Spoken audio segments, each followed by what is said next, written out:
മഹാനായ Ibn Abbas റളിയല്ലാഹു അൻഹുവിനോട് അല്ലാഹുവിന്റെ റസൂൽ പറഞ്ഞത് ഇമാം തിർമിദി അദ്ദേഹത്തിന്റെ സുനനിൽ ഉദ്ധരിക്കുന്നുണ്ട്. എന്താണ് നബി സല്ലല്ലാഹു അലൈഹി വസല്ലം പറഞ്ഞത്? യാ ഗുലാം, കൊച്ചുകുട്ടി, ഇന്നി ഉഅല്ലിമുക കലിമാത്തിൻ, ഞാൻ നിനക്ക് ചില കലിമാത്തുകൾ പറഞ്ഞു തരാം. എന്താ റസൂലുള്ളാഹി പറഞ്ഞത്? ഇഹ്ഫളില്ലാഹ്, നീ അല്ലാഹുവിനെ സൂക്ഷിക്കണം. യഹ്ഫദുക, അല്ലാഹു നിന്നെയും സംരക്ഷിക്കും. ഇഹ്ഫളില്ലാഹ്, അല്ലാഹുവിന്റെ റസൂൽ റിപ്പീറ്റ് ചെയ്തു, നീ അല്ലാഹുവിനെ സൂക്ഷിക്കണം. തജിദുഹു തുജാഹക വഫീ റിവായ തജിദുഹു അമാമക, നിന്റെ മുന്നിൽ നിനക്ക് റബ്ബിനെ കാണാം.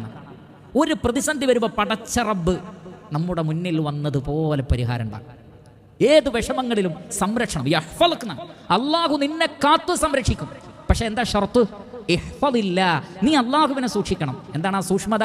ഉലമാക്കൾ പറഞ്ഞു, ഹുദൂദുകളെ, അല്ലാഹു സുബ്ഹാനഹു വ തആല നിശ്ചയിച്ച അതിർവരമ്പുകളെ. തിൽക ഹുദൂദുല്ലാഹ്, അത് അല്ലാഹു നിശ്ചയിച്ച അതിർവരമ്പുകളാണ്.